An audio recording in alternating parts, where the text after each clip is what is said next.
Hey, what's up, everybody? Welcome back to season 2 of Conversations in Pop Culture, where I have with me Caleb Thusat, who is the writer and creator on Flytrap, a time travel based comic that's got a lot of stuff going on in it. So, welcome to the show.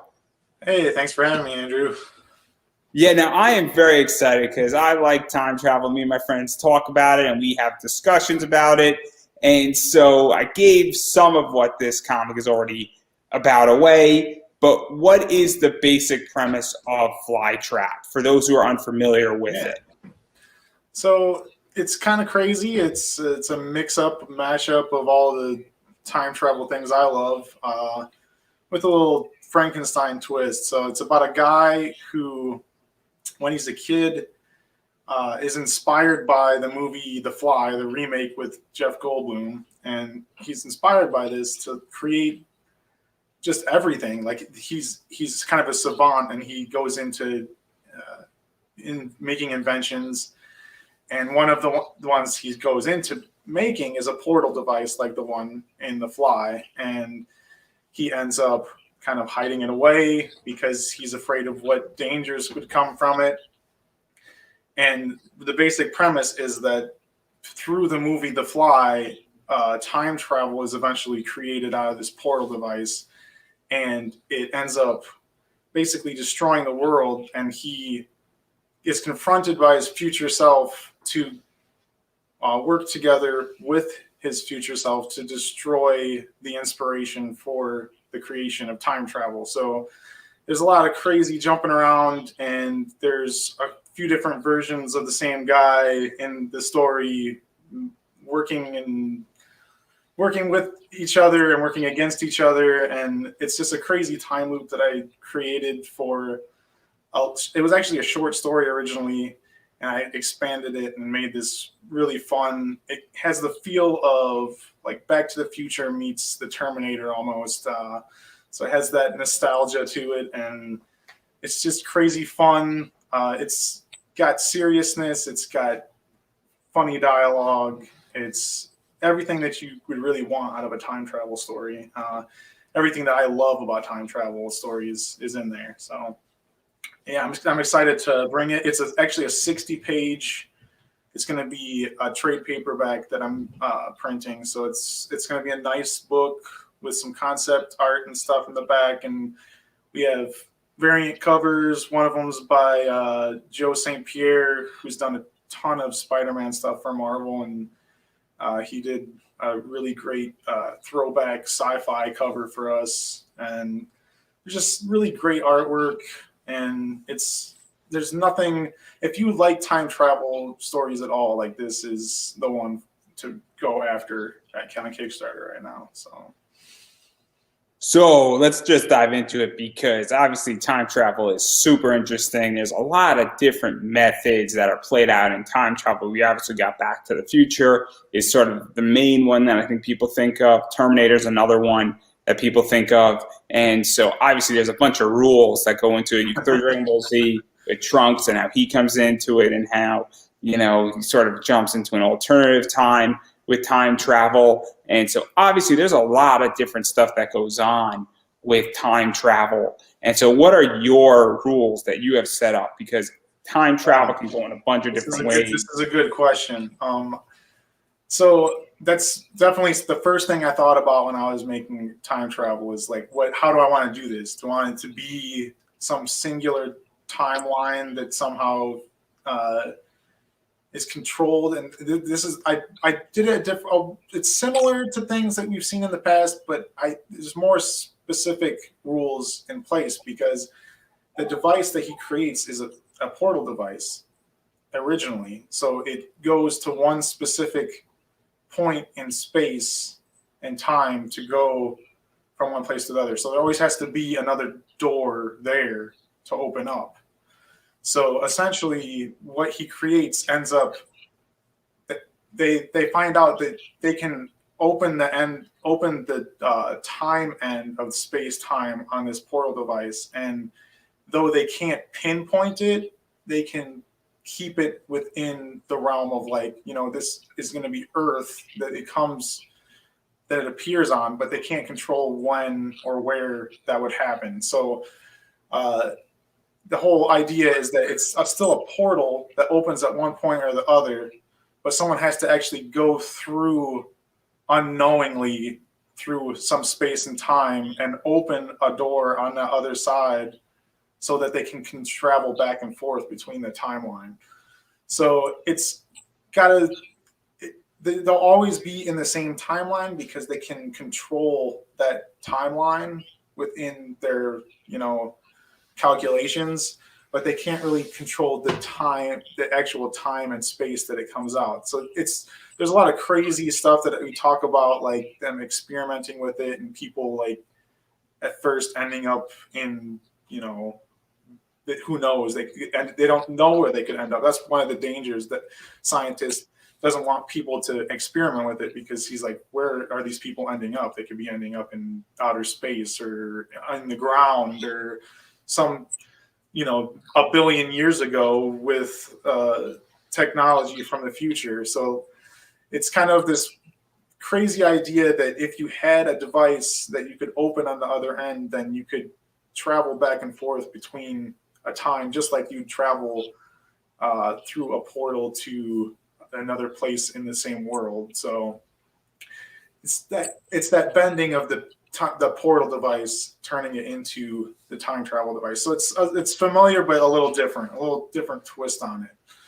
But it's always in the same timeline, and that's kind of the fun that we play with. I wanted it to have that Back to the Future feel, so that the repercussions could be felt if he goes back and changes things, then comes back through. Then we can see if it actually changes anything. But I like that concept of time travel. I know the more popular version lately is the alternate realities every time you jump around. And I actually have another book that kind of goes into that. What I've done with alternate realities called Alter Life. That was the first book I did. So I wanted to do something that was more old school, nostalgic, like Bill and Ted's Excellent Adventure, that type of stuff. I have a place in my heart for Back to the Future, and that was kind of where I wanted this to gear towards. A little more dark than Back to the Future. That's why I throw in the Terminator thing, because it's more about the end of the world and not, him messing up his own life with changing things in the past. But it's a fun story, and I think the seriousness is balanced a little bit with the quirkiness of the characters too. So to even talk about that, because obviously the main character is Albert, and obviously we have a bunch of Alberts sort of running around. So obviously Albert sort of as a kid is very techy. He invents the device that does this. And then obviously something happens that it sort of gets in the hands of the mainstream. And then his future self is now visiting his younger self. And so obviously that creates a whole skew of problems as well as things that can happen. And obviously I think that there's multiple Alberts at one point playing around, working with each other, against each other. And obviously there's a bunch of them from different time zones as well and different time points of Albert's life. So what was that like, just introducing Kid Albert first? Because obviously we need to get some sense of who he is and even where did that come from. That was something when I originally wrote it. It was for a very short piece that was for a competition. I didn't really put the kid stuff in there, not in the beginning. Like, it was, he jumps back, but we didn't see all this backstory. So I started with a little backstory that shows you kind of where he came from, and it's just like a small town, just like me. And he has the girl next door that they're kids, but they're innocently playing, and he sends letters to her with this like mechanical paper airplane thing that he invented, and you kind of get this sense that he's really brilliant, but he's still a kid. And then it's almost like he sees that Fly movie, and something that changes him, and he has this this great desire to do something that changes the world, but he's also afraid of it because of what a small thing like a fly could do to destroy everything. So it's like that he has that movie following in his head always, that it's a lesson and it's an inspiration all at the same time. So the tricky part when he's growing up is, if he looks back and sees that something needs to be changed to stop this inspiration, how does he do that without changing who he is? So you get that's where the conflict really comes in with the multiple Alberts, because some of them have seen how far things can go and some of them don't know how far they will go. So their innocence is in a way making them blind to what repercussions could come from this device. And so you kind of have that conflict of maybe the older Albert knows that no matter what happens, something has to stop this movie from being seen. And then the younger one, that's not the kid, the middle-aged one, thinks, I'm not getting rid of myself. I'm not changing who I am. We're going to figure out a different way to do this. So it's a really fun conflict to play with. And you take that innocence in the beginning and you get this whole spectrum with using the multiple Alberts, where it's like through experience and through disaster, how much they have changed by the end. It's very interesting. And to even talk about that, because this does present somewhat of a conflict, and this is sort of very much, not suspenseful, because when we do get that older Albert, who is, I guess, closer to where the future is, and we obviously have kid Albert, we got probably adolescence Albert, adult Albert, and then we have way into the future Albert. Mm-hmm. And obviously those are 4 different things, and they're all in 4 different stages of Albert's life. Yeah. And they all have different knowledge of different things. Obviously, everybody but Kid Albert has an idea of what happened during those years. And then each of the Alberts, as we get closer and closer to the future, knows less and less and less, just because they didn't live in the future per se yet. And so what is that like for you to reveal sort of stuff, what happens, what stuff doesn't happen with this? This is the tricky part. So this is the gamble, right? Because just like writing my alternate timelines thing, it's tricky to see exactly how an audience is going to take it all in. So I had to rely on people reading the script for it to really be seen where the twists and turns work. And usually my artist Marcelo, if he's happy with it, usually I'm happy with it. But I wrote and rewrote a lot of things with these characters because I wanted to make sure it made sense and it made the characters just felt real, and you got to see the conflict within people and them changing when they see or something new is revealed.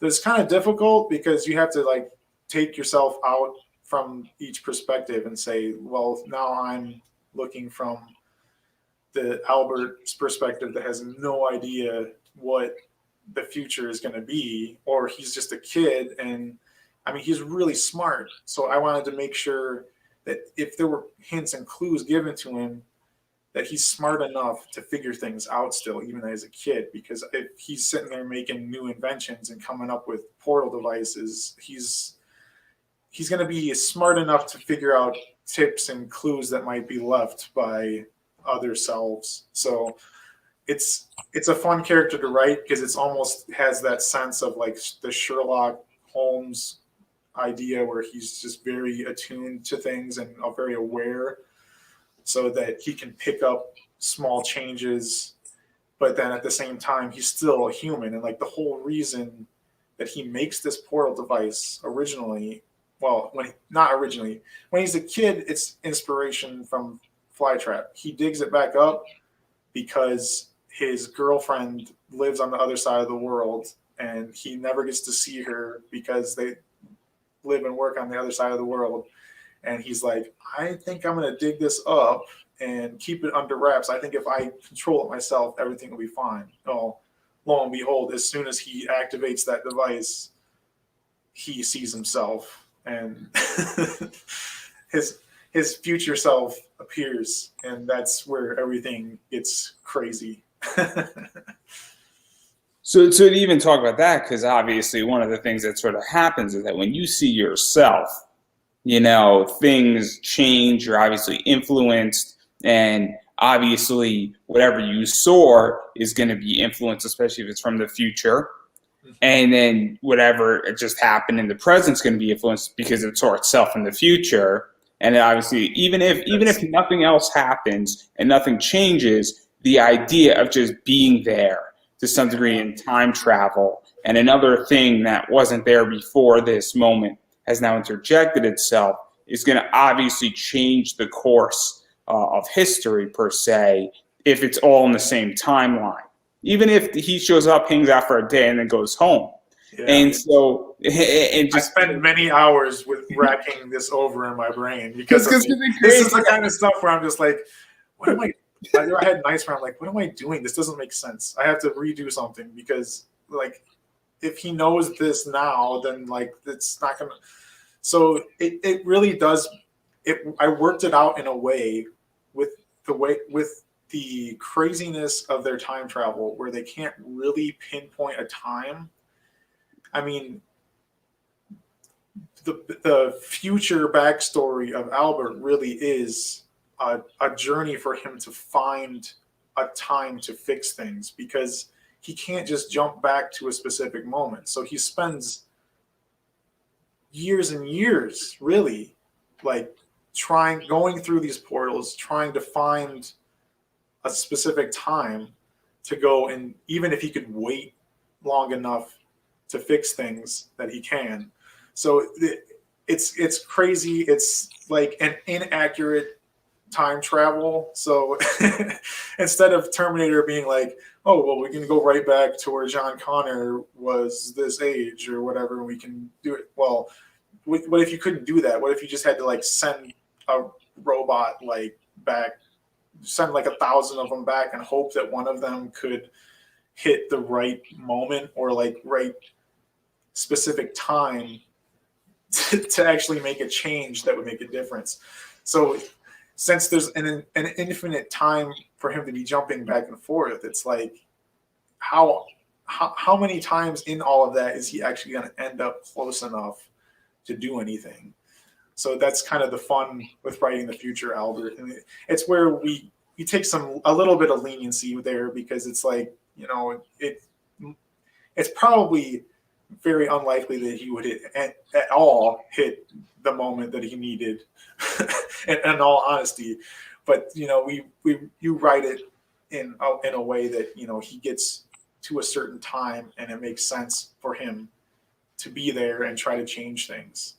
And it sounds very much like time world jumping. In many ways is a good way how I would think to describe it, where he's not jumping into a new world per se and going from one world to another. I'm a big fan of the movie Firework, which does world jumping in many ways, and it's a cool anime film, and it's done by an amazing director, and they're world jumping. Or XX Hulk and Tsubasa is very much a world jumping anime. Nice. This is time jumping in the same world at different points, but you don't know, and it's all randomized to some degree, meaning that he doesn't know if he's going to be in the future. And I'm going to take a gamble here and say, well, if he goes to the future one time, if for starters, he's going to see stuff that when he goes into the past is going to provide clues, and vice versa, and things like that are going to be influenced. And obviously, if he affects the future in one way but then changes the past, that kind of erases to some degree the future if it's all in the same timeline.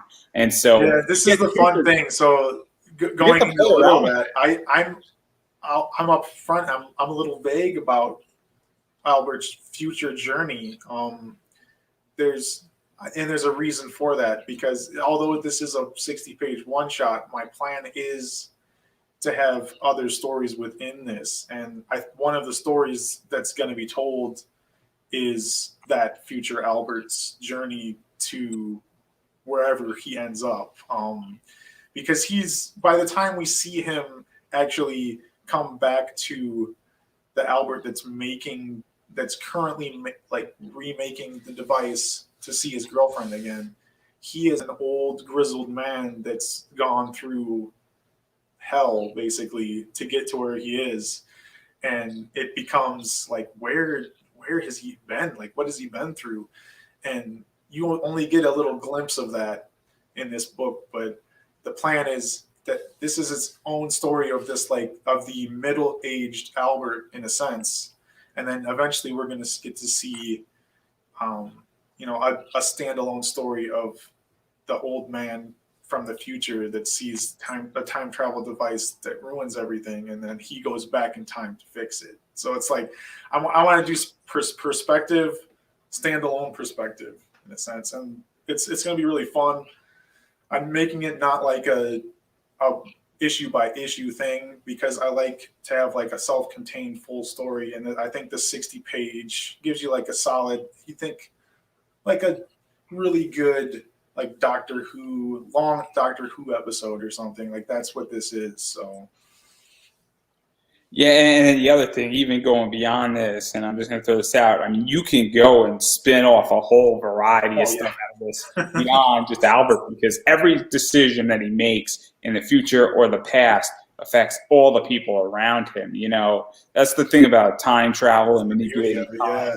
Alternative realities is that if you remove an element and then put that element back in, you know, obviously you'll put that element into another, you know, genre. You know, all of a sudden that changes that genre. You know, DBZ is the best example where legitimately Trunks saved Goku. And it's like the most important moment when he travels into another time traveled, you know, place where he goes and he saves Goku and he allows Krillin to have a wife. And so, I'm not saying that Albert's saving Goku here.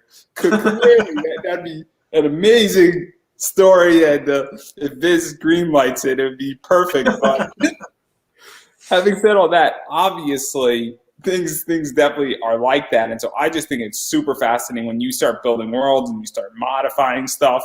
And I love the fact that I think every single action Albert takes has consequences, both in the future and outside the future. And so I like the fact that there are real consequences in this book. Yeah, you know? I really like that idea, and that it all stems from the idea that he's inspired by the Fly, right? Like that little insignificant thing that gets in that portal device in that story ruins everything, and it's one little thing can change everything. Just like the butterfly effect, the flapping of a wing can change everything in the future.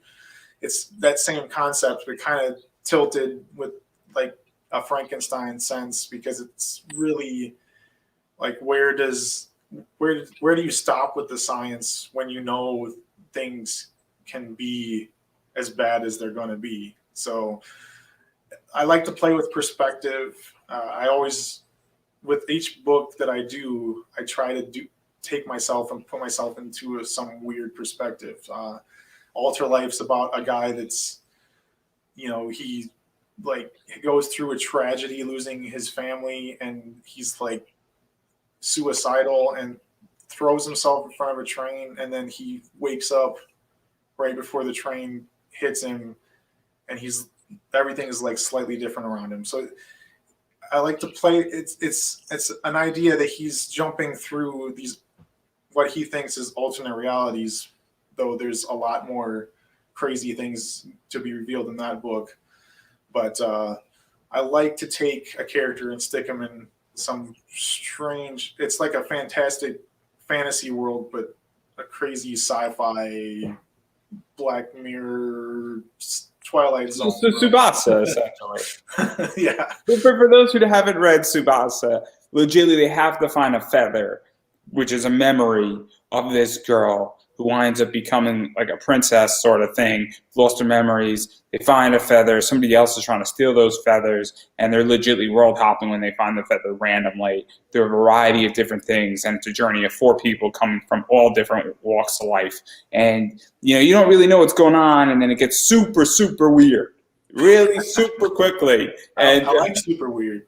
and they're in every single world ever possible, everything from flying, racing, all the way to like chivalry, midnight, like, you know, medieval knights, all the way to you know, just a dark world, and it's super fascinating as an anime and manga, and there is no resolution to it, which is an awesome ending in many ways. The Nice. journey just continues onward as they just keep world hopping. To not ruin it for anybody, but there you go. So I just ruined an anime, but it's been out for 12 years, so fair game.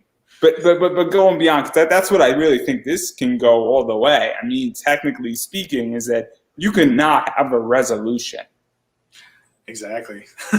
Which is there could be a resolution, but not a resolution, really. I like things to be slightly open for interpretation too, and I did that with Ultralife, and I did that with my other book Nook. That actually the same artist as Flytrap worked with me on. That's actually a ghost story set during World War II, and it's kind of got a Pan's Labyrinth feel to it. It's another perspective. I wanted to be a little girl during World War II and see what that would be like. So I started writing a book about a haunted house during World War II, and I like to play with perspective. I like to keep things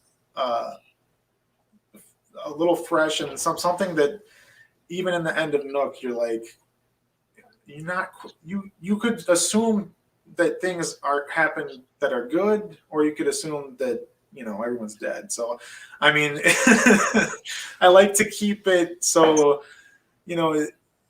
you're kind of on the edge of your seat even at the end. I don't like to be 100% clear because personally, I view Nook a lot darker than most people would probably read it. So, but it's World War II, so that's my perspective of things. So I try to keep that even in Flytrap. So when you get around to the conclusion, there's a conclusion, but there's also a lot of questions raised at the end. So there'll be more. And I want people to read this, so I'm not going to push any harder on that point, but I do want to talk about the mechanics of this story because I think it's super important to bring that up as well. Where obviously, as you stated, it's a 60-page book. So obviously, it's more than just a 24-page book. It's more than a 40-page. It's what I guess is technically a mini graphic novel. Is a really good way how to describe it. It is a substantial book. It is a one-shot, can be considered in that realm in the comic world. So obviously, what you're backing and getting is not just 24 pages. It's 60 pages, and you're getting a conducive story, and you're getting a lot of it in one sitting. So I do want to make that's my big thing. I love Kickstarters and I love backing indie stuff, but you're always wondering, am I going to see the end of the story? Because with new people and with indie creators, it is not easy to keep making books. And if you have a 6-issue, if you're 20-some pages and you get 6 issues, are you going to see issue 5 or 6? And it might be how long is it years before you see the end of that? Because just to give everybody perspective, some people can turn out 3 to 4 books a year and every quarter. But even going on a what is that? A 18 month track for 6 issues? That's a lot of time. That's not easy. That is actually, I went through that with my first book because I had to build my audience. So I went issue by issue, and we would finish an issue, and as soon as we were shipping the book out, basically the week after I shipped it, I launched the next Kickstarter. But still, it was a good 5-6 months before you would read the next issue, really. And so now I'm at the point where I can give people more, and I just have started to write longer things. And I'm just like, I don't want really to give you a 20-page book. And I honestly think paying $15, $20 for a 20-page single issue is just, it's hard to get people to want to do that without a huge following or like big names tied to your project. So with a big following, it's still difficult.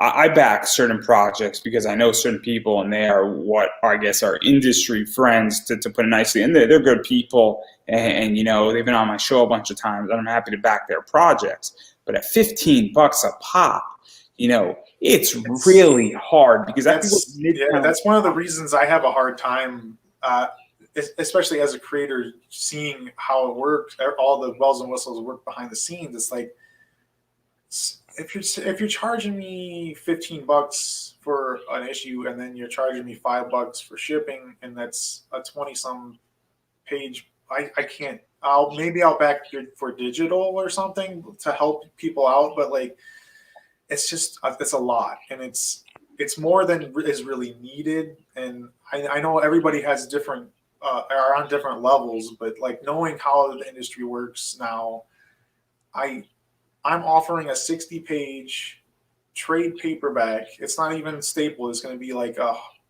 square bound trade paperback, $15, and that includes domestic shipping. So I mean, I wanted to make sure this was like a book that, I mean, you get these types of books from Marvel and DC, and they're like $20. So I wanted to make something that was affordable, something that's, I mean, it's full color. It's Marcella does amazing artwork, and we have some really cool variant covers. I have one that's like a it's like a parody cover of Back to the Future meets Rick and Morty, and that's just a fantastic variant. And I've had the variants at a slight uptick in cost because it costs me more money to print them. In order for a printer to add another cover, it costs you more money. So, and we're only printing any of these books. Really, the variants in particular will only be printed one time. So that makes them like a very awesome item to grab during a campaign, because you're not going to see these. Even if this book is printed again to get in the shops, it's going to be the main cover, and we're not going to have the Joe St. Pierre because that's actually a shop exclusive from a comic shop called the White Rabbit Comics, and he knows Joe St. Pierre, and we worked that out. He's getting some copies of it, and it's a really cool cover. Looks like an old poster to some like old 1960s sci-fi movie or something, which is exactly what I was going for. And then the main cover looks like an old VHS tape, deliberately, because it's all about a VHS tape that ruins the world. So we're going to get into that in a second, but I do want to touch upon something where obviously, and I think you made it crystal clear in the Kickstarter, that obviously this is a standalone story, but obviously you want to build two more, if not even more, out of this, depending on how it does. And so obviously you have intentions or the possibility or the capabilities to build a trilogy, but each of those books is also going to be standalone and they're going to be interconnecting, sort of like a Necromancer type of deal to some degree, but maybe a little bit more connected to it. So what is that intention like, to really know that, hey, I'm building this, anybody can pick it up, anybody can read it, and then this is the fun. I feel like I've come far enough in the 5 years of doing this that I'm comfortable enough letting something go if it doesn't work.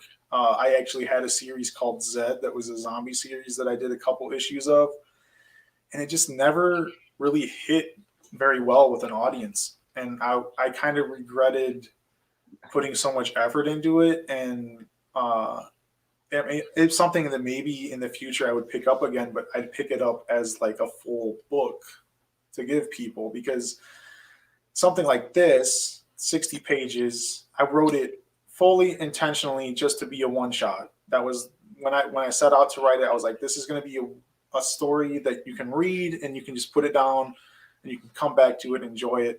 I mean, it's just like, I think of it just like Back to the Future, where you can watch the first movie and at the end he says where we don't need roads, but you could walk away from it. Like, you can enjoy the first movie for what it is and you don't have to watch the other ones, but you go to the next one and it ties back in so well with the first one that it feels like you needed to watch it.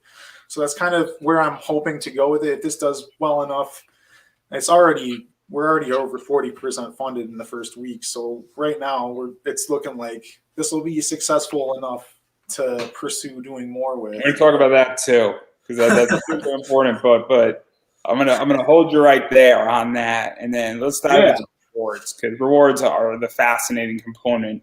You already mentioned some of that, and I probably going to get back to the Kickstarter stuff. So that's all super interesting. But obviously, you have a bunch of digital rewards, and obviously, your digital rewards are cheaper than obviously the physical rewards for a few reasons, and they're obvious. Digital direct to consumer. It's easy. It also doesn't cost you anything to print that. It's legitimately a PDF file, I'm assuming, an email. So this is obviously digital is massively cheaper in that regard. And so it's cool if you don't have money and you don't have money to back a physical reward, or secondly, you just want to try something new and you don't want to invest, major money into it. And you say, hey, let me see where this is going. So, and then my question to you is that digital versus print has been a massive debate in the Kickstarter world in many ways. And I think that debate is somewhat ending now, where a lot of people were anti-digital.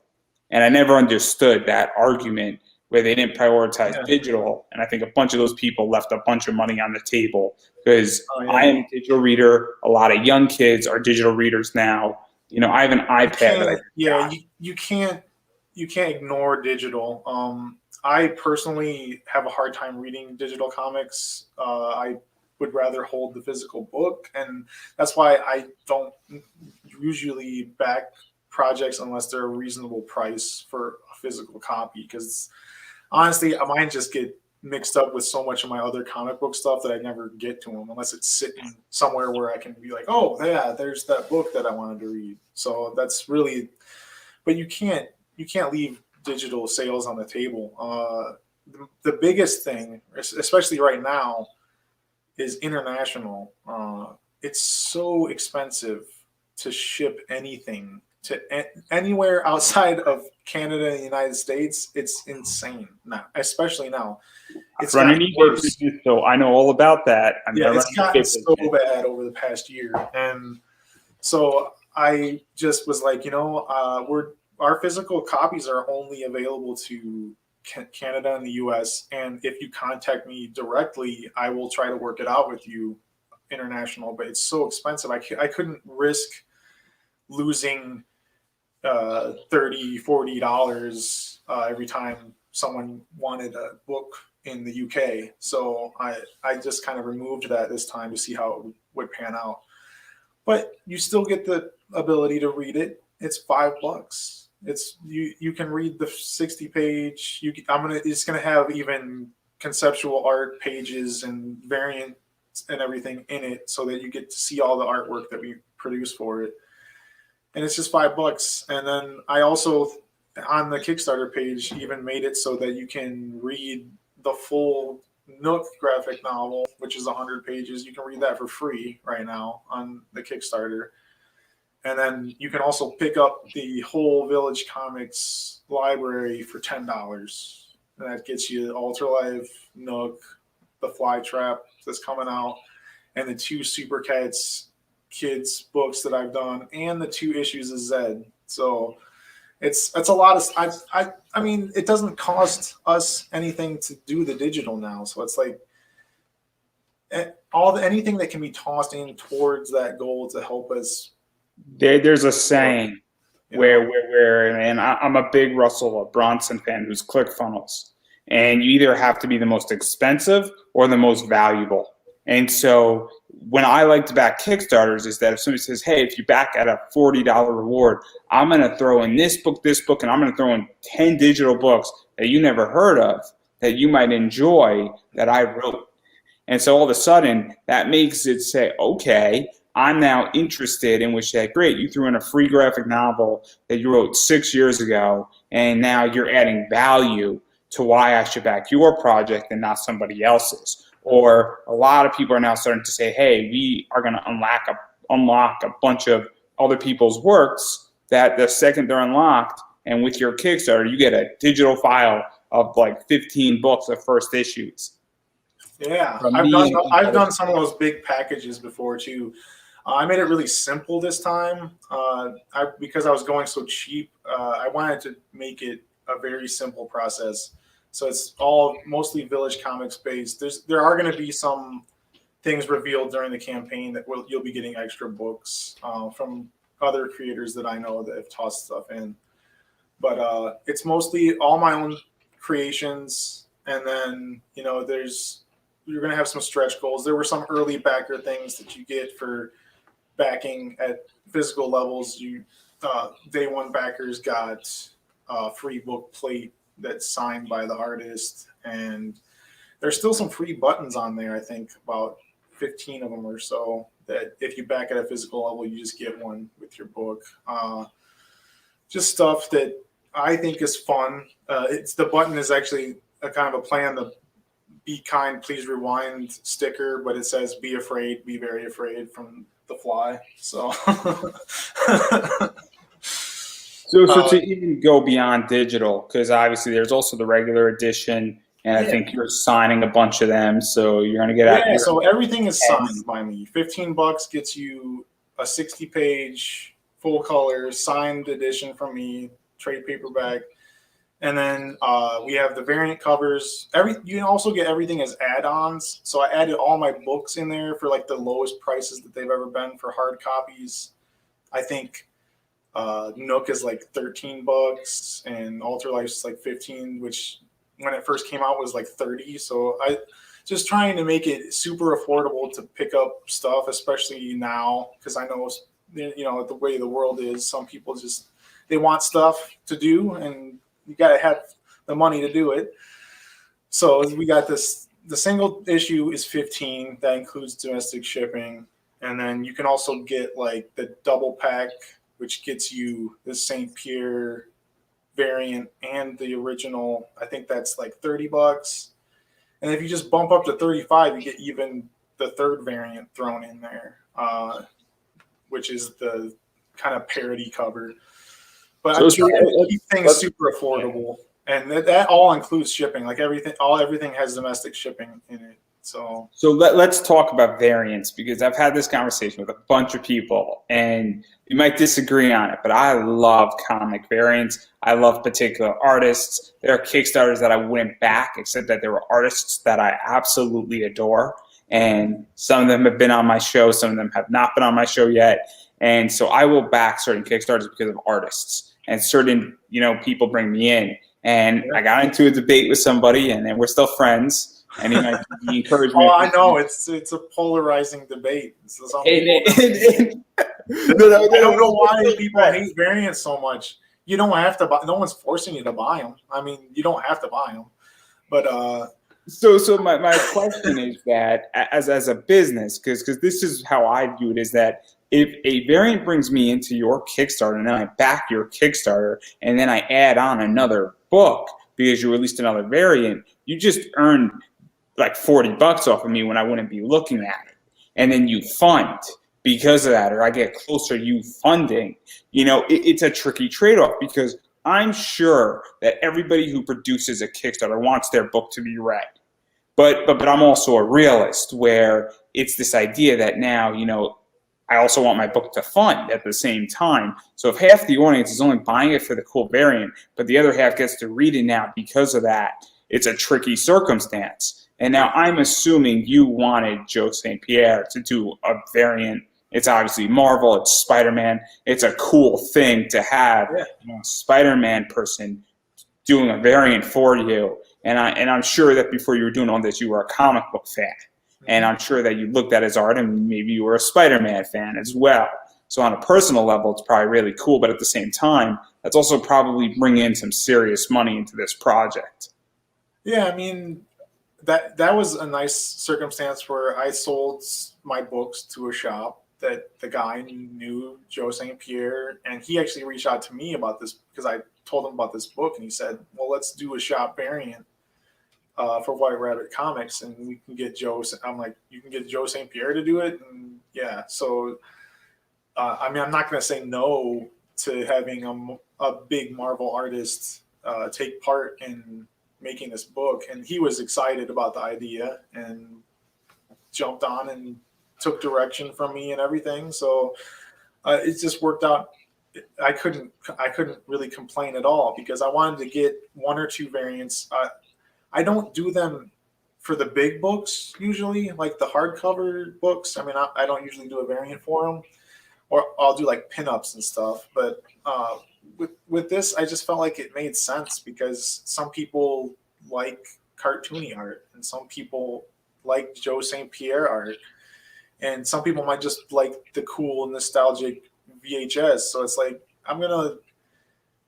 the more eyes you can get on your project, the better. That's what Kickstarter is all about. So if you have more artwork to share with people, and you can say, "Hey, check this thing out that looks like Rick and Morty," and you can get it as a cover of this cool time travel book that I wrote. Well, yeah, they might buy it for the cover, but that doesn't mean they're not going to open it and read a couple lines. And you could have a forever backer from somebody that might not have even looked at your project because they didn't like the original cover. So you always want to put everything on the table that you can, and it can be expensive to do variants because you got to hire an artist and then you got to pay the printer more cost. But you weigh those things in after doing this enough times, and it just makes sense to get as much out there, to get as many people looking at your project as possible. And honestly, like I still wish my projects blew up like some of these people that have the huge followings. But I can't complain because I started from nothing. I started from having like scraping together 100 backers in my first project to get the book barely funded because people threw in extra money. But now I'm at the point where people are actually just buying the book to buy the book, and it's funding that way. Or they're not throwing necessarily in just some ridiculous amount of money to help the project get made. So it's the more people you can get, the better. And if those people just like Joe St. Pierre and want his art, that's cool. But I think they might actually want to open the book and look at it too, because it's the same themes that are on the front are inside of it. So I think it's a kind of a balancing act, and I don't try to do something on the front cover that like takes away from what is inside the book. It's always something that still reflects what is in the book. So that even though we have the cartoony variant, there is some humor and levity inside this story, even though it is a very dark timeline that it's about. So I try to make it a little balancing act. You get the super dark, you got the nostalgic, you got the fun, and if you like any of those types of time travel stories, you get to pick which one you want. I also think that variants are business decisions. I hate to say it, but again, as I stated, I take the position that anytime you get somebody to back your project, you're going to win people to be able to read it too.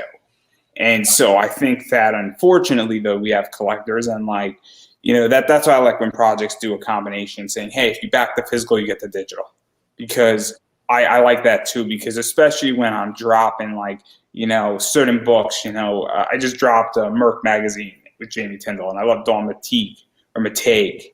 And so I'm not opening that book up, but I do think I get a digital with it. And so I'm going to enjoy reading the story of it. I think it's a cool concept, but I love her art, and I love Elias Chazuz's art as well. And so I just like staring at that art. And that's another fun thing with the variants, because if you have the people that might buy the 2-pack and they'll open the first original one to read, but the Joe St. Pierre cover, they're not going to touch it. Like maybe they just want to keep that one. So there's all these things you have to open your mind up and not be so hard against. I'll never really understand. I know having 10 different variants for one issue can be frustrating when it comes to Marvel and DC, but no one's forcing you to buy them all. People get a little too caught up in the fact that They want their story to be read, and they don't understand that, like, you want everybody to be casted in the net. Yeah, you want to throw a big net, and you want to catch a lot of fishes. You know, I want to be able to catch like 50 fishes and then go knocking on doors, say, "Hey, want some fish?" Yeah, and they're cheap too, right?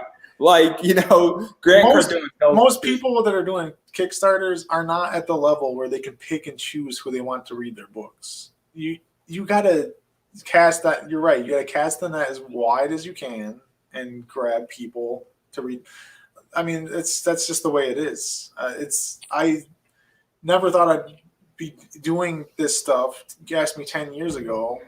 The first book I ever did, I did 3 variant covers for it because I knew that not everybody's going to like that original cover. And, you know, this guy's art is really awesome, and I can throw it up on social media, and it's going to get people to look at it, and it's going to get people to go to the Kickstarter page. I mean, and as a writer and creator, it's harder because you can't sit there and just draw on the screen and people are watching you draw. You have to have things to reveal to people, and that's where having variants and having pages finished and having all these things that you can reveal throughout the campaign are very important.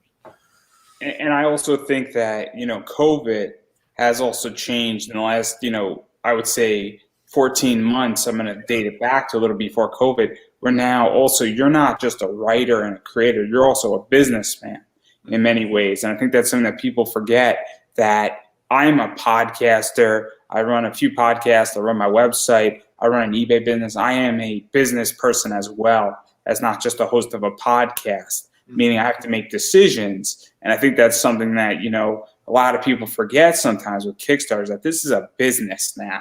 Yeah. You might not think it's a business. You might think it's a fun business. You're creating a product and you're creating a comic. But the second you forget that it's a business.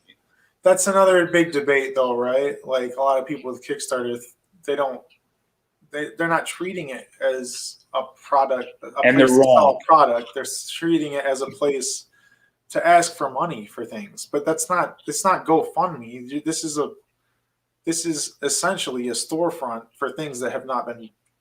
So you have to treat it that way. I'm a capitalist in which that I choose what Kickstarters I back. If I want your product, I will back you, and I will back you at a certain level. Now, that doesn't mean that I back every single physical product. I might back digital products just because, you know, I say, look, I'm willing to try something, but I'm interested. And, you know, but I'm not here to be generous to you. I'm legitimately here because I say, okay, this seems interesting, and I'm not a charity to you. That's the hardest thing, I think. First getting into this on Kickstarter, I got into it with the mindset of, oh, this is my dream. I need your help to get it made. And it's less about that anymore. It's not really what it is. There's very few people that are going to get on board just for that mentality of it all. They want to see something new, and they might support you and give you extra money because they think your idea is great and they want to see you succeed. But in the end, it's because they like the idea and they like the product that you're selling, that they're going to back the project. So you still have to treat it as a retail business, that you're giving someone something in return for money. It's not that you're asking for a handout. So I don't want to reveal what we were talking about before we went live, but obviously what we were speaking about is just that, where I have a concept I'm developing, and the whole point of the concept is that it is a business, and it is legitimately giving somebody something, and it goes beyond just the comic. It goes a little bit into the experience of it all, but I'm not asking you for a handout. Yeah. When I go out and build this, the whole point is that it's an experience. It's also part of being part of, I guess, a movement as well, and sort of sticking it to some people collectively. And there's a bigger experience with it, but you're part of something. And so I think that that's also part of Kickstarter in many ways, is that, you know, that idea where you're providing people with a product, and you're providing people with you know, a book that couldn't necessarily get made on the mainstream, but you want to hear this story. I think same thing with Indiegogo, you know, in many ways as well. Yeah, I mean, honestly, some things could probably get made in this mainstream, but even people that are in the mainstream are coming to Kickstarter to launch things Let's there's talk about that right now too, because because there's groups of people that just the, they see the potential of selling things on Kickstarter because now it is a digital storefront. I mean, it's a new place to distribute your product. so And last Thursday, I just got my first Kickstarter position for the first time in 4 years, and it was Curse Words by Charles Soule and Ryan Brown. That entire big book comes beautiful, $80, totally worth every penny of it. I enjoyed Curse Words. I have another Curse Words book that Ryan Brown drew this gigantic big thing in it. He drew the biggest one because he said, do whatever you want. And he starts just drawing. People ask for Batman and Wolverine and Iron Man. And like I could tell that he was getting sick of drawing what he didn't want to draw. So I'm waiting in line. I waited like 2 hours in a local comic shop, picked up the book, I think it was like $25, and then strong. And then Charles drew like a little stick figure on the end, and Charles had to like draw it slanted because there was no room for him to draw. The point that I'm trying to make here is that that book could have gotten made by Image, but it would have been more expensive. yeah, By definition, it would have been about $100 versus the 80. Didn't come with a book plate. Came with a book plate that was signed, and it's a beautiful book. It's come with a bunch of stuff. There's like a soundtrack that's coming out in about 2 months from now, attached to that book that Charles is singing on, which will either make me really happy or deaf. But the idea here is that there's a lot of fun stuff that came out of that. And so there's a lot of big people coming in, and there's all this stuff that they're now providing. As I stated before, they're adding a lot more value. That Curse Words book has a book called Curse Swords in it. And it's got, a bunch of script stuff in it. It's got a bunch of variant covers in it that if this was all done in trade paperback, there's a bunch of bonus stuff that's not missing. Not to mention it's a hardcover book that looks beautiful with like a ribbon in it. It's like what Image would release with Saga or Monstrous or some other books they're doing, or Paper Girls, I think it is, where it's those hardcover nice books. And so this is in that category. And it's great that it's not done by Image because it's cheaper. And so I think that that's the other thing about Kickstarter as well, where it's direct to consumer. And so, it's a different way of distributing, and you can get why some people have ideas that they pitch. I mean, even these big name people pitch ideas to their publishers, and they get turned down, but they still want to make them. So these books might not even get made anywhere else if they don't bring them here. It's a Kickstarter. So like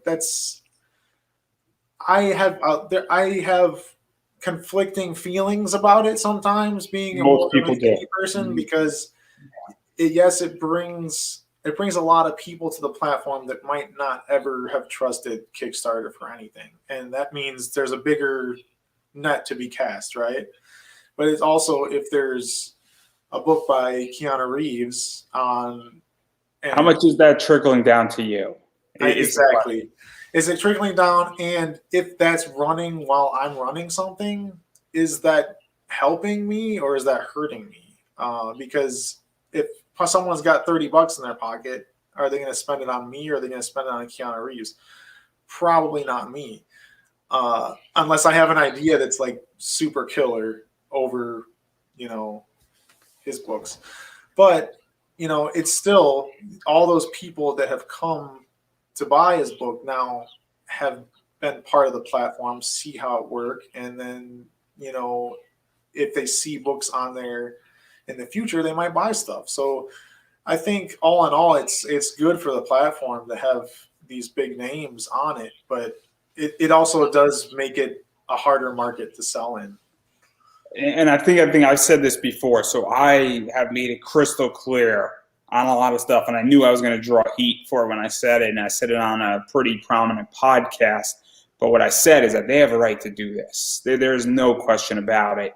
If that was ever the debate, that's not the hill to die on. That's not the argument to use. Should they do it? That's a fair debate. But I think that in many ways it is what is known as Pandora's box, where we don't know what's in Pandora's box. It's too early to determine what has been cracked open and how it's actually going to affect comics on Kickstarter and Indiegogo and crowdfunding comics as a whole. Because I don't think that we are starting to see some of the effects, but I think it's going to be another year or two, especially in the middle of COVID, because COVID is a nightmarish hell, all in its own for comics. Obviously, I'm not trying to detract from the diseases, rampage.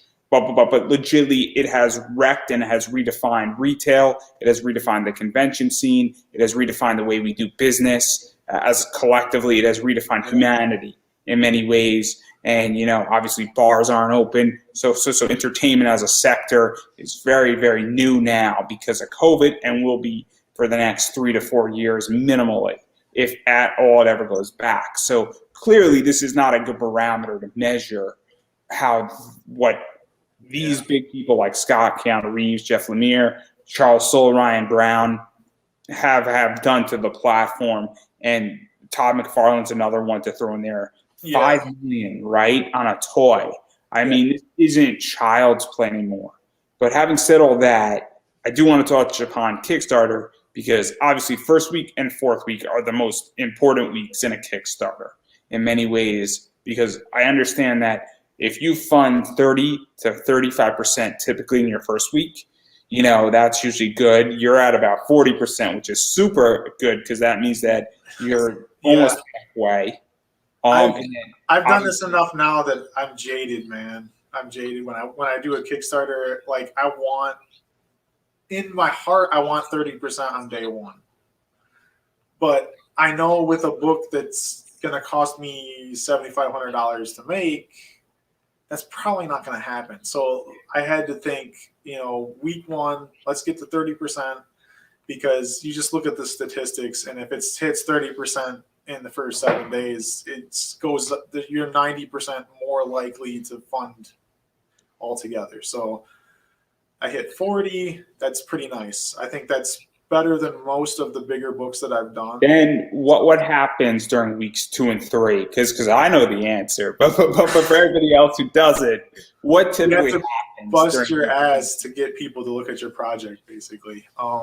Typically, if you fund 25% in week 2 and 3, you're doing all right for the most part. So my goal as a creator now is to just not have a zero backer day in between the first week and last week, because then at least I have a constant uptick on that graph, and it just makes my heart not die when there's not a 0 day. So I try to get at least 1 to 5 backers a day any way that I can. So I do podcasts, I do email blasts, I share new stuff, I announce things, whatever you can do. We're doing some streams with the artist that he's going to be working on pages and stuff during. So you just got to blanket the world with stuff that you're doing and hope that you get some more eyes on there, and hang in there and not give up, because if you hit that 30%, you're very likely to still have a steep climb at the end, no matter where you are. So, I've had a project go up to the last. I think it was one of my Super Cats books. I was literally messaging people in the last 5 minutes where the ticker is going down, and I'm trying to raise like a couple $100 to finish it. And it can get gut wrenching if you're not prepared. But that was a little harder because it was a different audience than comics. It's a kids series, so it was more. I had to kind of rebuild an audience and rebrand in a sense. But I've had those moments where it's like, should I just stop?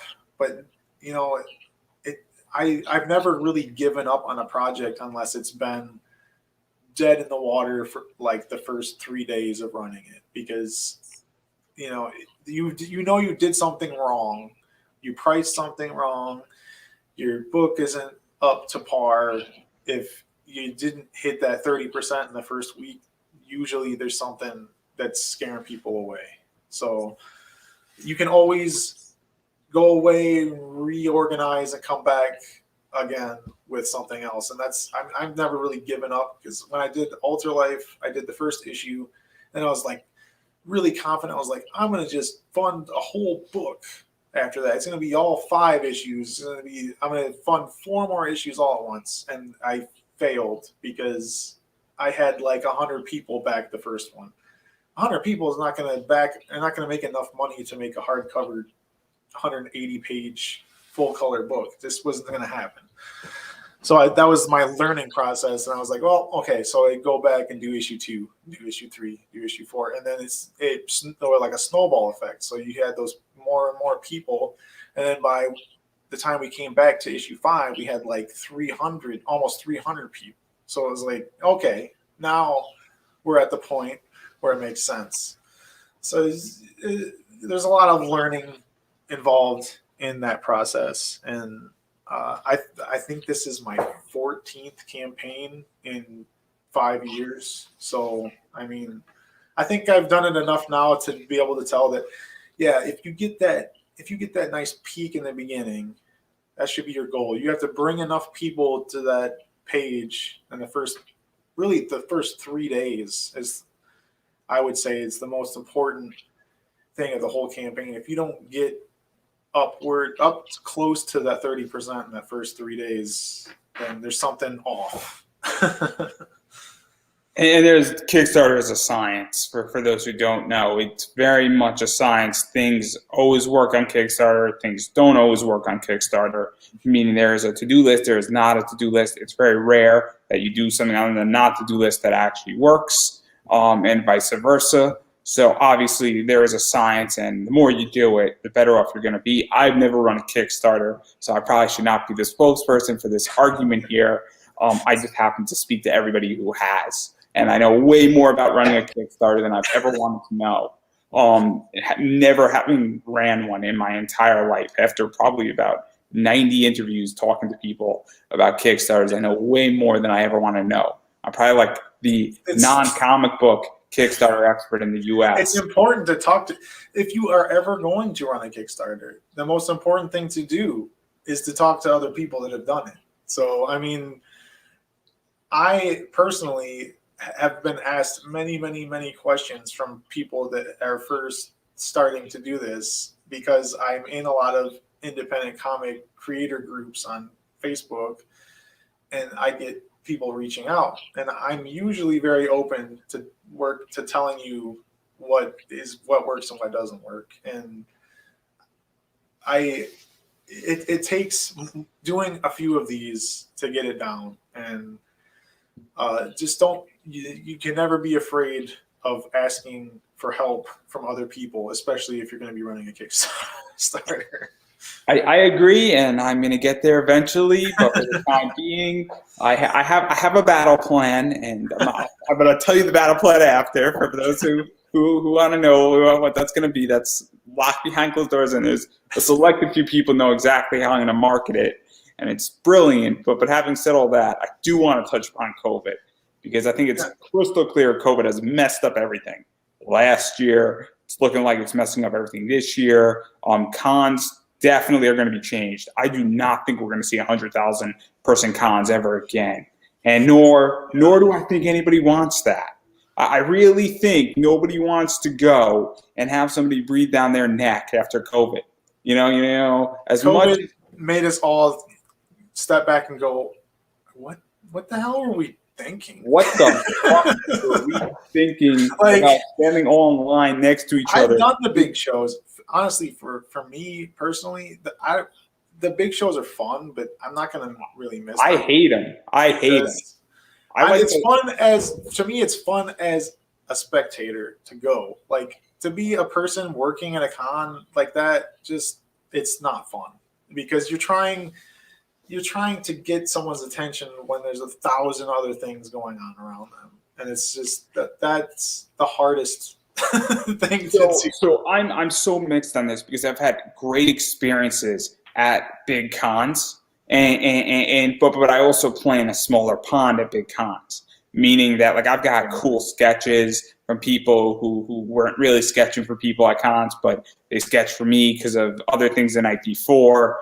And I've told this story. It involves Dan Jurgens. It's a really cool story. And then I've also gotten awesome commissions from people people haven't targeted at certain cons, who are arguably some of the best artists in the world because nobody knows who they are. But at the same time, all the best experience I've ever had have been at cons that I've gotten like 700 people at the most. And I find the people at small cons to be nicer. I find them to be more polite. I find people to be more reasonable. And I find the people who go to small cons, as far as the professionals, are absolutely happy to be there. Yeah. Versus the big cons, for the most part, because at the big cons, it's overwhelming on too many levels with the big cons. And I think too much money is being made. Too much money to be getting in these cons. It's just like, it's just absurd how much money is being thrown around for big names. I'll give a great example of this, and I've said this before. I actually said it to a prominent comic artist who knew nothing about it. I'm not going to say who it is, but they didn't know anything about this, and there's a reason why certain organizations, and Comic Sketch is a great example. Most of the handlers they have are females with their shirts tied up in a knot, showing their belly, and they're all thin. Yeah. There's a reason why.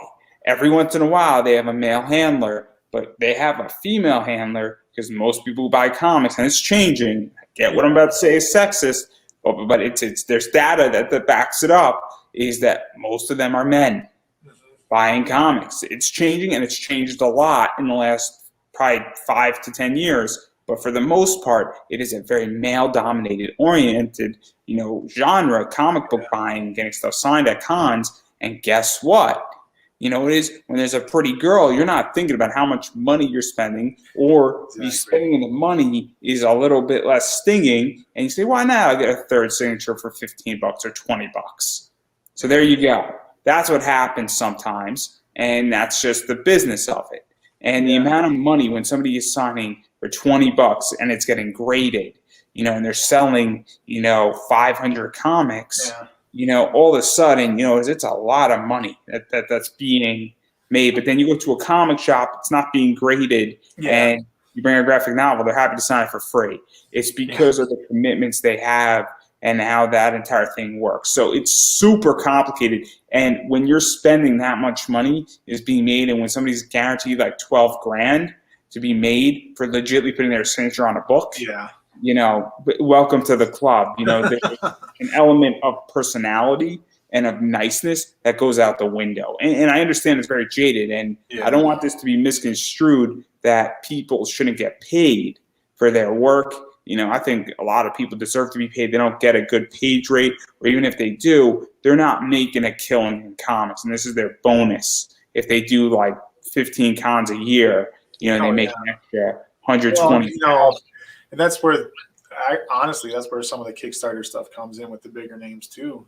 You can make more money doing it yourself through Kickstarter than you're ever going to do getting a book deal with a publisher. I mean, in all honesty, if these big names come in and sell all these books on Kickstarter, they're making a lot more money per book than they're ever going to be making getting a book put with Image Comics. And then they bring it over to Image later on. Anything that you're making anyway, if you do that. So it's like, if you already have that name behind you, it makes sense to use it for Kickstarter. Honestly, if I was still be doing them, I would still be.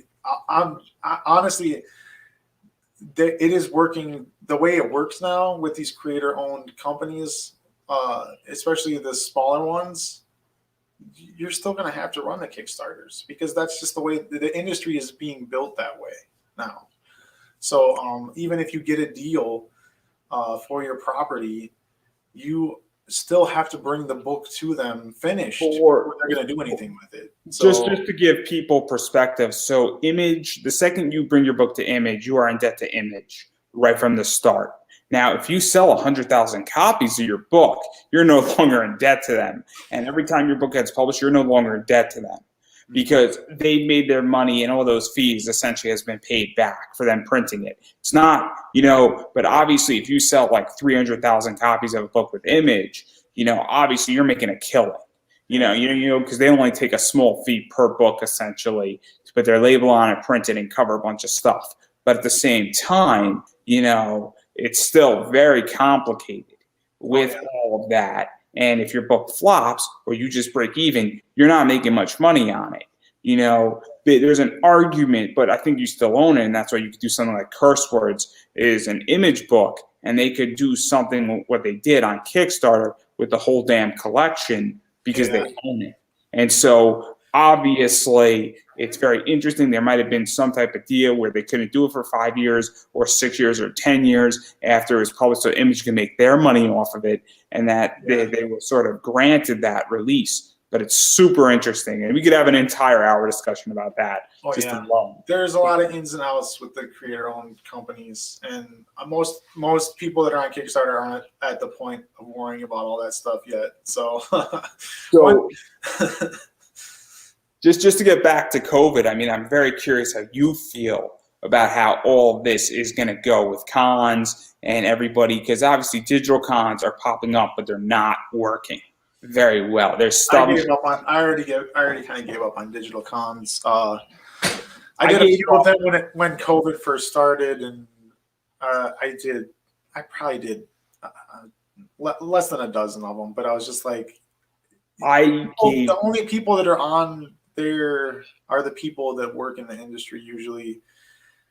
So they're not really there buying books. I've gotten a couple sales from doing things, but it's not the same. It's the experience of having a table and having the interaction with the creator of a book and being able to physically let them hold the book and see what it is. It will never be the same without a con. So I think cons will come back, and there's still some trying early this year, but they're small, the small ones. So where do you think it's going to go throughout 2021? Because I take the position where obviously I think big cons are going to shrink. I think more cons are going to have to pop up. Yeah, and I also think that there's going to have to be more space, less attendees, ticket prices are going to have to go up. I'm interested to see what happens with the bigger shows, because before COVID, the year before, I was first time I did Baltimore Comic-Con as a creator, and it was a great show.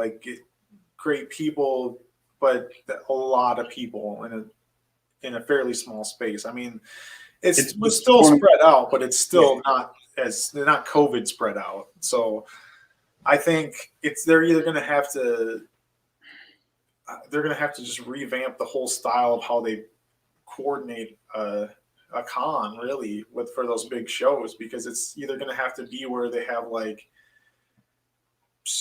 maybe you only get a day to be there, so they can cut down instead of an artist being in Artist Alley for 3 days, maybe you get a day, and then the next day it's another person, so that they can use the space better. But because they're not going to get bigger spaces at some of these places they're already doing the cons at, so it's like they're going to have to figure out a way to expand it, use a bigger space. One of the things that I will say is I used to live in DC, and Awesome Con is a big space, and I think what they're going to have to do with Awesome Con is that they could keep all the stuff, but they're going to have to sort of invade Celebrity Alley to some degree. And I think that they're going to have to just suck it the fuck up. Okay? It's going to be weird. I think bigger things, honestly, the panels and things might suffer in the big cons, because they might start taking bigger name people and sticking them in a room.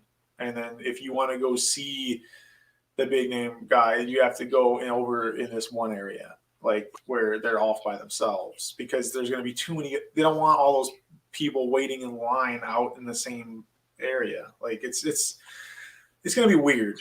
I think it's going to take, you're probably right, it's probably going to take 2 or 3 years for it to get figured out, honestly, and get to a point where the cons are as big as they used to be. I mean, I could tell you that I'm a panelist, and I think there's going to be a backlash on that because here's the problem: is that you can't keep draining the cow of milk, or in this case, the person of money. At a certain point, somebody says, "Hey, I need to sit down somewhere, and I just can't be sold to anymore." I've been at a con where I legitimately have dropped $800, and it was tactical.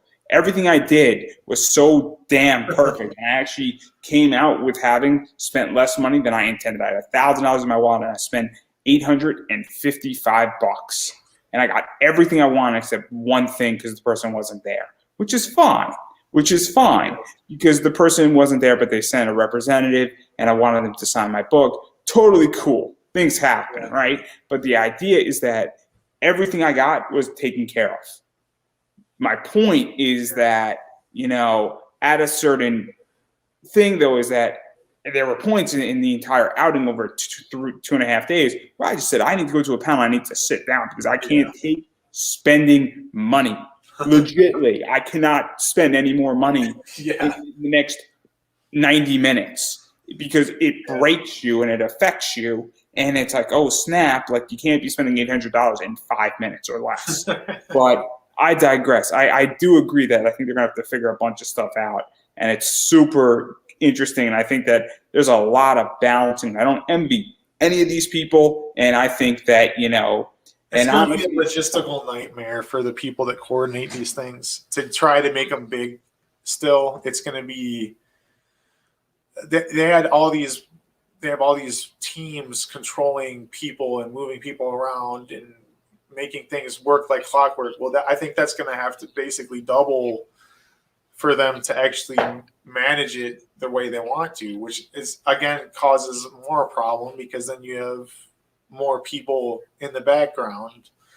So it's going to be interesting. I think small shows are going to be the immediate future for now, and I think it's just you're going to have to, if you want to do conventions, if you want to go to a convention, you're better off going to the stuff that's at the smaller convention centers and hotels and things. Honestly, I think they're better shows anyway because you're going to get stuff for better prices. You're going to have to pay less to get in there, and you can find great artists and great creators at all these things because the tables are cheaper for people to be at, and it's. And also, some of these smaller cons, they will bring in a bigger guest as the keynote guest.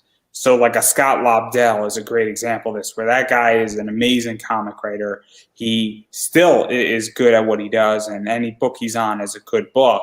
Is he writing Batman right now? No, but he's done a lot of amazing work for Marvel and DC over the last 40 years. And guess what? He's going to be the main star at a convention that you're going to have to pay $20 to go, and he's going to sign everything you want for free and sell a bunch of stuff he has at a reasonable price and talk to you for 10 minutes happily.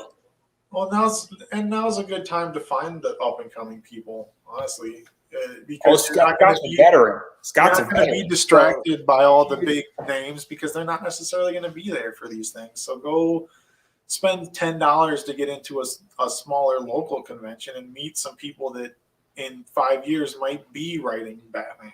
So, I mean, that's how the industry works. And once we get back to having the bigger shows, there's going to be plenty of time.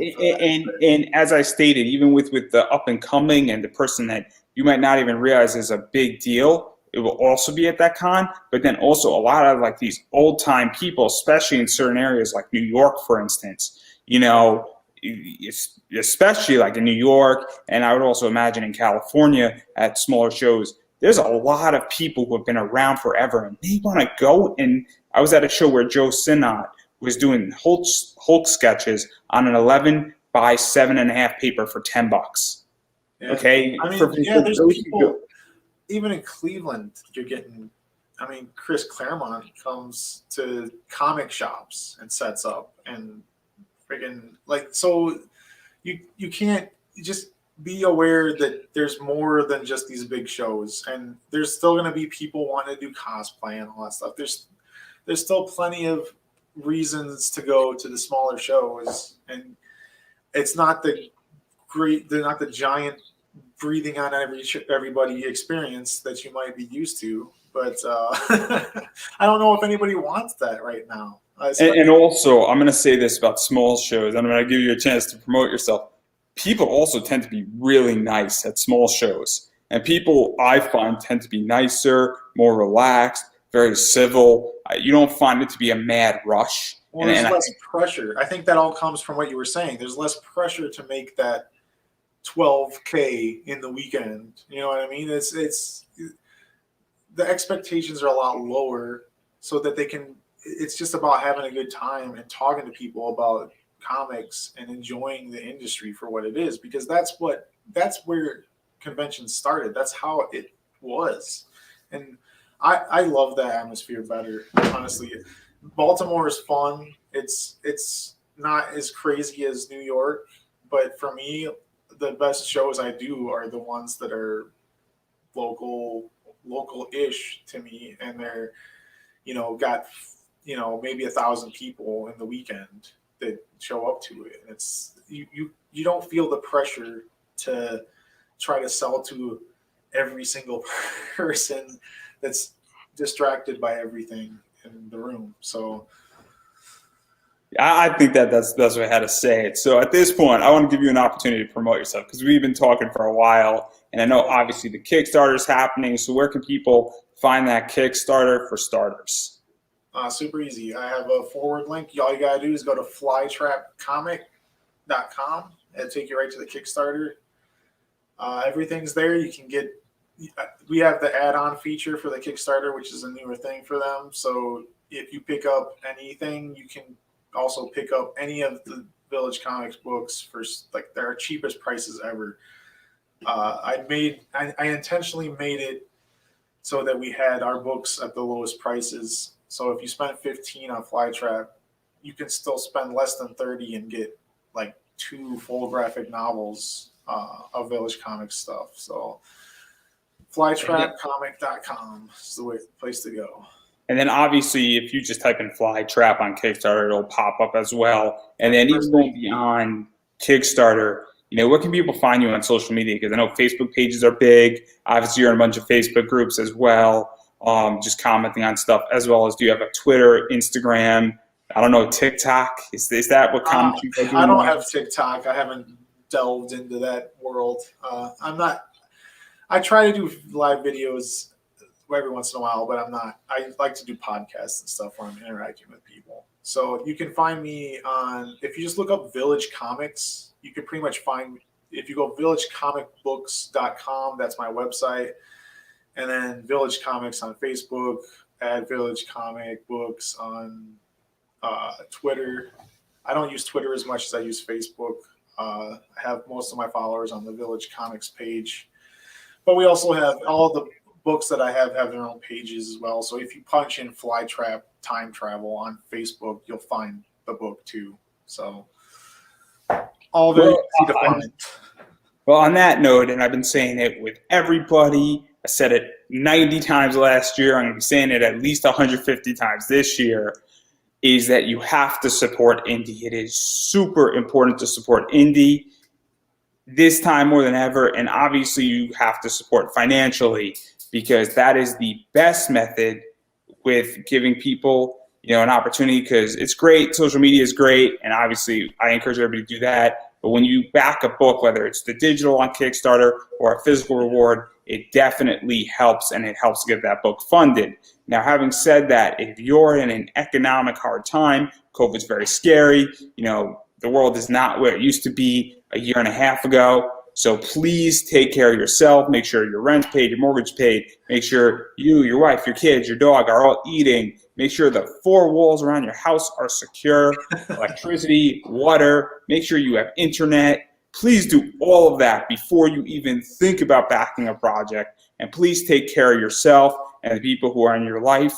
And if that's the case that you're in, please do not back this project, and make sure you are financially stable before you go back any project.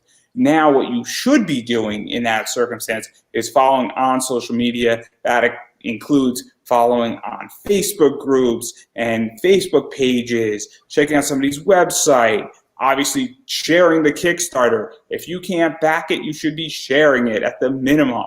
And anything else that's put out on social media involving Flytrap, you should obviously be sharing, especially if you like it, because that helps immensely with everything that's going on. And so please the easiest thing you can do if you don't have money to back for my stuff is you can go to villagecomicbooks.com, and if you sign up for my email list, you get previews of everything that I've done.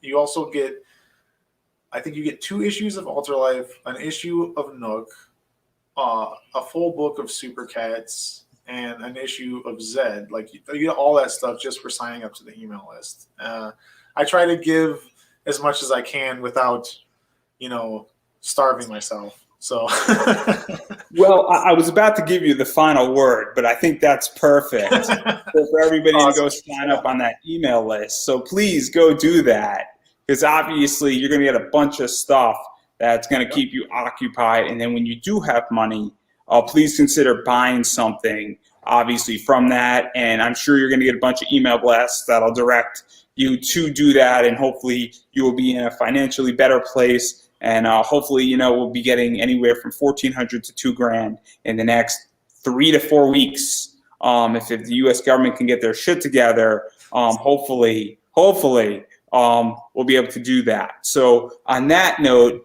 I think this is a wrap. Awesome. Yeah. Thanks for having me. This was great.